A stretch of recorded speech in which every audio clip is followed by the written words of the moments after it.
Film ini dibuka dengan memperlihatkan Kate dan suaminya John yang tiba di rumah sakit untuk kelahiran anak ketiga mereka. Kate yang sedang hamil didorong ke ruang bersalin, sementara John menyelesaikan proses pendaftaran di meja depan. Segera Kate menyadari dia mengalami pendarahan, namun perawat terus mendorong kursi roda tanpa mengindahkannya. Di ruang bersalin karena merasakan sakit yang hebat, Kate menanyakan keberadaan John, namun tidak ada yang menjawab. Dokter meminta Kate untuk tenang, namun dia merasa ada yang tidak beres dengan bayinya. Perawat kemudian memberitahu dia bahwa bayi tersebut lahir mati, tetapi harus segera dikeluarkan. Kate tidak mempercayainya dan bersikeras bahwa anak itu masih hidup. Setelah beberapa saat, John masuk ke kamar dengan membawa kamera dan meyakinkan Kate bahwa semuanya baik-baik saja. Saat itu, perawat menyerahkan Kate bayi lahir mati yang terbungkus selimut. Dia ketakutan melihat pemandangan mengerikan itu dan berteriak putus asa. Di adegan selanjutnya, Kate terbangun dari mimpi buruknya, bangkit, dan menuju ke kamar mandi. Di sana dia menatap bekas luka di perutnya dan meminum pil. Keesokan harinya dia mengunjungi terapisnya, Browning, dan menceritakan mimpi buruknya. Browning yakin mimpi buruk ini mungkin terkait dengan keguguran di masa lalu, dan untuk mengatasinya dia harus mengadopsi seorang anak. Saat percakapan berlangsung, Kate mengaku bahwa dia melewati sebuah toko minuman keras namun menahan godaan untuk masuk. Mendengar hal tersebut, Browning berkata jika dia bisa menahan godaan, maka dia juga akan berhasil jika menjadi ibu angkat. Kemudian, Kate menjemput putrinya yang tunarungu, Max, dari sekolah. Dalam perjalanan pulang, perhatiannya terganggu oleh seorang wanita hamil dan hampir bertabrakan dengan truk. Kemudian di rumah, Kate mencoba membuat lagu dengan piano, namun perhatiannya dialihkan oleh anak bungsunya yang bermain basket. Jengkel dengan tingkah anaknya, Kate meminta dia berhenti dan gadis itu meminta maaf. Setelah itu, John pulang bersama Daniel dan bergabung bermain basket bersama Max. Setelah makan malam, Max meminta cerita pengantar tidur tentang kematian anak tersebut. Dia bertanya padanya apakah dia akan memiliki saudara perempuan baru, dan Kate menjawab bahwa dia belum yakin. Keesokan harinya, Kate dan John mengunjungi panti asuhan, di mana mereka disambut oleh Suster Abigail. Dia memimpin mereka masuk, dan Kate serta Abigail memperhatikan gadis-gadis itu bermain sementara John terpesona oleh nyanyian seorang gadis. Dia mengikuti suara tersebut dan menemukan seorang gadis muda bernama Esther sedang sibuk menggambar. Saat John bersiap untuk pergi, Esther menyapanya dan berbagi cerita di balik lukisannya. Segera mereka bergabung dengan Kate dan Abigail. Keduanya berbicara dengan Esther. Esther mengungkapkan bahwa belum pernah ada orang yang berbicara dengannya sebelumnya karena dia merasa dirinya berbeda. Pasangan itu sangat terkesan dengannya, sehingga mereka memutuskan untuk mengadopsi dia. Mereka kemudian berbicara dengan Abigail, yang memberitahu mereka bahwa Esther adalah gadis Rusia yang sangat cerdas. Ia ditinggalkan di panti asuhan setelah walinya meninggal dalam kebakaran rumah. Abigail meyakinkan mereka bahwa dia akan segera memulai prosedur administratif. Adegan loncat ke 3 minggu kemudian, ketika John dan Kate membawa pulang Esther. Max menyapa mereka dengan hangat, dan Esther menyambutnya dengan bahasa isyarat yang dia pelajari. Dia juga bertemu nenek Max, Barbara, yang masing-masing memberinya hadiah selamat datang. Namun, saat Esther memberikan pelukan terima kasih yang sebesar-besarnya kepada ayahnya, Daniel tampak tidak senang dan cemburu. Kemudian pada hari itu, Daniel mengajak teman-temannya ke rumah pohonnya, tempat mereka membaca majalah dewasa, sementara Esther bermain di salju bersama Max. Di malam hari, saat John dan Kate sedang berhubungan badan, 2 gadis tiba-tiba masuk. Mereka bilang mereka takut guntur dan ingin tidur dengan mereka. Orang tuanya segera menyetujuinya, dan Esther akhirnya tidur di samping John, mencari kenyamanan di pelukannya. Keesokan harinya, saat Kate mempersiapkan Max dan Daniel ke sekolah, Esther menuruni tangga dengan gaun mewah, yang membuat kedua anak itu heran. Kate menyarankan agar Esther berganti pakaian yang lebih pantas untuk sekolah, tapi dia bersikeras untuk mengenakan pakaian yang sama. Kate akhirnya menyerah dan mengantar semua anak ke sekolah. Di sekolah saat guru memperkenalkan Esther ke kelas, seorang siswa bernama Brenda mengolok-olok pakaiannya. Namun Esther hanya terlihat diam sambil kembali ke tempat duduknya. Kemudian pada hari itu, Kate melihat Esther dan Max bermain di sungai yang membeku. Dia segera keluar, mendorong mereka untuk turun dari es dan memarahi mereka karena bermain di tempat berbahaya. Sementara itu, Daniel sedang bermain pistol paintball sambil membidik seekor merpati. Dia memukul burung itu dan menyebabkannya menderita di tanah. Saat itu, dia didekati oleh Max dan Esther yang memberinya batu bata dan memerintahkan dia untuk mengakhiri penderitaan merpati itu.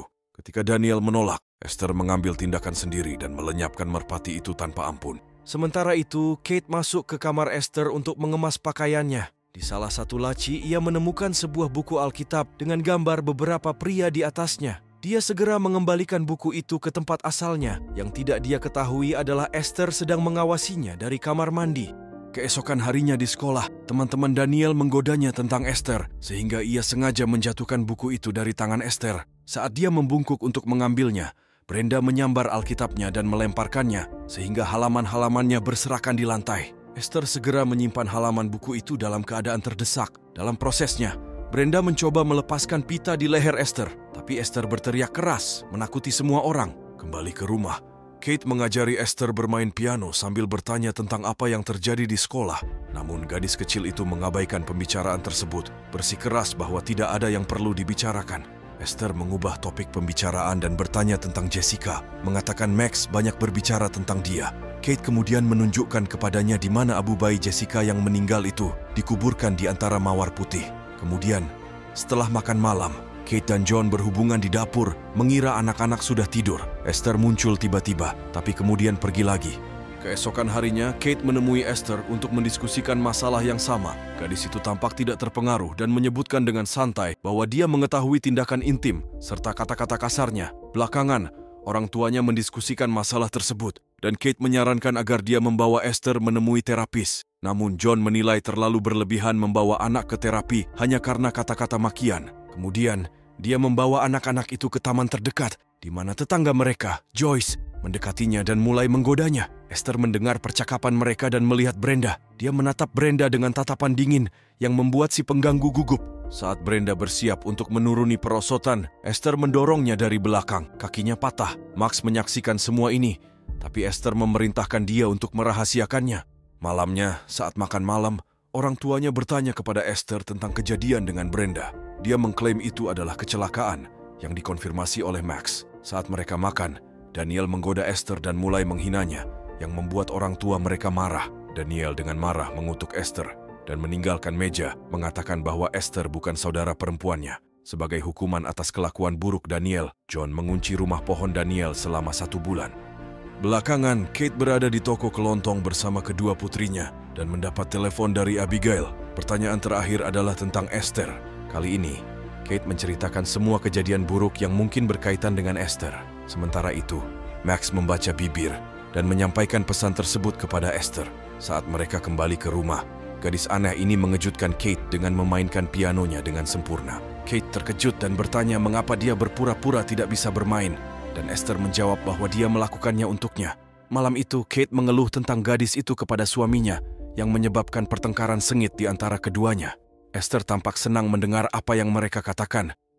Beberapa hari kemudian, Abigail mengunjungi rumah keluarganya. Dia berbicara kepada pasangan itu dan mengungkapkan kekhawatirannya bahwa mungkin ada yang tidak beres dengan Esther. Dia menyebutkan peristiwa-peristiwa aneh selalu terjadi dan Esther pasti selalu berada di sana. Kate mendengar ini dan sekali lagi memohon pada John untuk mengajak Esther menemui Browning. Kali ini, dia setuju. Di saat yang sama, gadis aneh itu mendengar pembicaraan mereka dan merasa takut. Jadi, dia bergegas menemui Max untuk meminta bantuan. Kedua gadis itu kemudian menemukan kunci rumah pohon yang digunakan Esther untuk mengambil senjata dari brankas John. Dia mengisi pistolnya dan mengarahkannya ke Max, menakuti gadis kecil itu. Setelahnya, mereka bersembunyi di jembatan terdekat dan menunggu mobil Abigail lewat. Esther menginstruksikan Max untuk berdiri di depan mobilnya dan melambai untuk menghentikannya. Segera setelah itu, Abigail mendekat, tapi Max ragu untuk pergi. Akibatnya, Esther mendorongnya ke jalan, menyebabkan Abigail menginjak rim dan berbelok keluar jalan.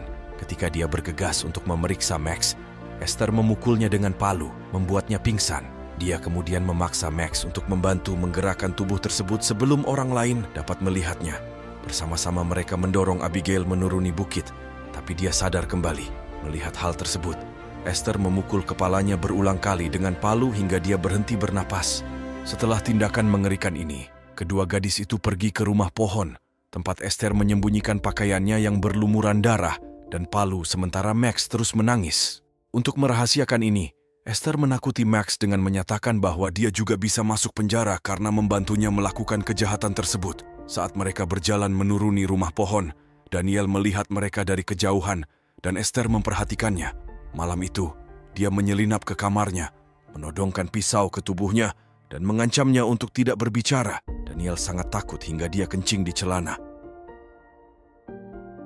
Di adegan selanjutnya, Kate dan John mengajak Esther menemui Browning. Terapis berbicara dengan gadis itu sementara pasangan itu menunggu di luar. Belakangan, Browning meyakinkan mereka bahwa anak itu baik-baik saja. Kate hanya perlu membuka diri untuk membuat Esther luluh. John setuju dengan penilaiannya, dan mereka pergi. Kembali ke rumah, Kate menerima telepon dari panti asuhan yang memberitahukan bahwa Abigail belum kembali. Kasus tersebut melibatkan polisi yang segera menemukan jenazah Abigail meski saat ini belum ada tersangka. Sementara itu, Esther berada di kamarnya dan berulang kali menyalakan dan mematikan lampu akuarium, memperlihatkan lukisan rumah dan keluarga. Setelah itu, Kate meneliti tanda-tanda gangguan psikologis pada anak-anak dan membagikan temuannya kepada John, menghubungkannya dengan perilaku Esther. Namun, dia tetap tidak yakin. Khawatir dengan keselamatan anaknya, Kate menghubungi panti asuhan Rusia tempat Esther berasal.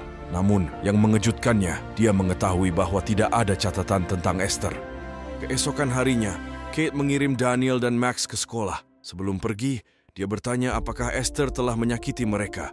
Tapi mereka semua berbohong dan merespons secara negatif. Malam itu, Esther memberi Kate beberapa mawar putih yang dia petik dari makam Jessica. Hal ini membuat Kate sangat murka dan membanting lengan gadis itu dengan cukup kuat.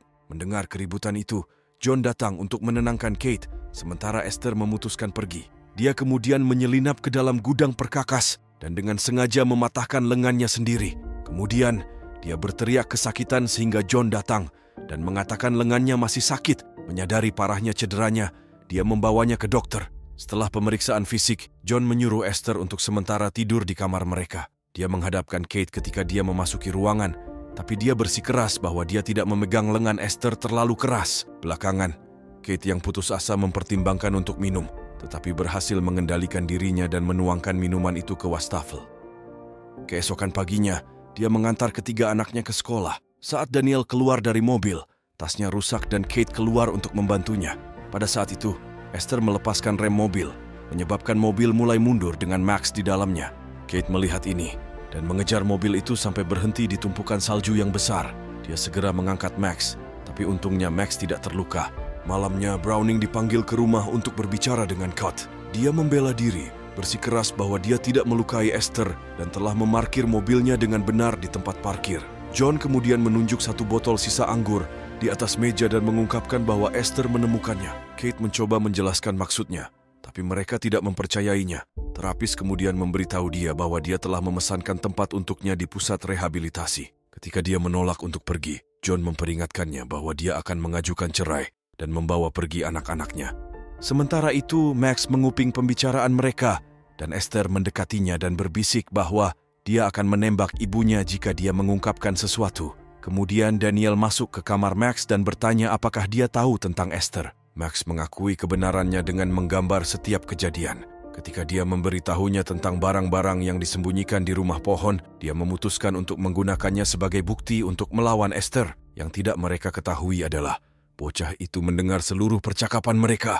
Keesokan harinya, Kate memeriksa kamar Esther dan menemukan sebuah buku Alkitab berlabel Institut Saarne. Dia mencari nama tersebut secara online dan menghubungi nomor yang tersedia hanya untuk mengetahui bahwa itu sebenarnya adalah rumah sakit jiwa. Sementara itu, Daniel menyelinap ke rumah pohon untuk mengumpulkan bukti. Esther mengikutinya ke sana dan mulai menyerang. Dia membakar bukti yang ada beserta rumah pohon. Dia kemudian mengunci Daniel di dalam, berniat untuk membakarnya hidup-hidup. Dalam upaya putus asa untuk menyelamatkan dirinya sendiri, Daniel naik ke atas, tapi dia terpeleset dan jatuh pingsan.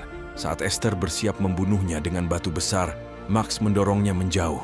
Saat itu, Kate menyadari ada kebakaran dan berlari ke lokasi kejadian. Daniel dibawa ke rumah sakit, di mana dokter menyampaikan kabar buruk. Anak laki-laki tersebut mengalami cedera leher yang serius. Khawatir akan keselamatan anak-anaknya, John sekali lagi mendesak Kate untuk mencari rehabilitasi. Kali ini dia menyetujuinya, namun dengan syarat Esther harus keluar rumah. Saat keduanya berdebat, gadis itu menyelinap ke kamar Daniel dan mencoba mencekiknya dengan bantal. Namun di saat yang sama, Max memberitahu orang tuanya, sehingga dokter bergegas ke sana. Untungnya, mereka berhasil menghidupkannya kembali. Kate curiga Esther bertanggung jawab atas semua ini dan menamparnya dengan keras. Namun hal ini hanya mengakibatkan dia dikurung dan dibius oleh staf rumah sakit. Malam itu, John dan Max pulang bersama Esther, sementara Kate dirawat di rumah sakit. Kemudian dia menerima telepon dari dokter. Falafa dari Institut Saarne mengungkapkan bahwa Esther menderita kelainan hormonal yang disebut hipopituitarisme. Di sini kita menemukan bahwa Esther sebenarnya adalah seorang wanita berusia 33 tahun, namun memiliki tubuh seorang gadis yang lebih muda. Falafa segera menyarankan Kate untuk menjauh dari gadis itu dan memanggil polisi. Dia lebih lanjut mengungkapkan bahwa Esther adalah salah satu pasien mereka yang paling kejam, telah membunuh banyak orang. Hal ini membuat Kate takut, mendorongnya untuk bergegas pulang.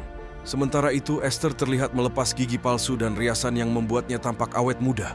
Beberapa saat kemudian, John memasuki kamarnya dan mendapati lukisannya mengganggu. Di tengah perjalanan, Kate mencoba menelepon John, namun listrik padam sebelum dia bisa menjawab. Dia kemudian perlahan-lahan berjalan ke panel listrik, tapi dia tiba-tiba diserang oleh Esther yang menikamnya berkali-kali. Menyadari bahwa Max menyaksikan seluruh cobaan itu, dia berangkat untuk memburunya. Setelah kembali ke rumah, Kate menemukan tubuh John, pemandangan yang membuat mentalnya hancur. Setelah beberapa saat berkabung, dia teringat akan putrinya dan mulai mencarinya. Sebelum dia bisa mencapai Max, Esther mencegatnya dan menembak bahunya. Meski begitu, Kate berhasil keluar jendela dan bersembunyi di sana. Saat itu, dia melihat Max bersembunyi di antara tanaman. Melihat Esther mendekatinya, Kate berteriak dari atas, mendorongnya untuk menembak melalui atap kaca. Peluru tersebut memecahkan kaca, menyebabkan Kate terjatuh di atas Esther dan menyebabkan mereka berdua kehilangan kesadaran. Segera setelah itu, Max membangunkan Kate dan keduanya lari ke hutan, meninggalkan Esther. Polisi datang dan masuk ke dalam rumah, namun Esther sudah tidak ada lagi. Ternyata dia mengejar Max dan Kate dengan pisau. Belakangan, Kate dan Esther jatuh ke kolam beku dan terlibat perkelahian sengit. Sementara itu, Max mengambil pistol dan menembak, memecahkan es di bawah mereka. Kedua wanita tersebut melompat ke dalam air sedingin es, namun perjuangan terus berlanjut. Akhirnya, Kate mengalahkan gadis jahat itu dengan menendangnya ke dalam air. Polisi tiba di tempat kejadian dan film kemudian berakhir.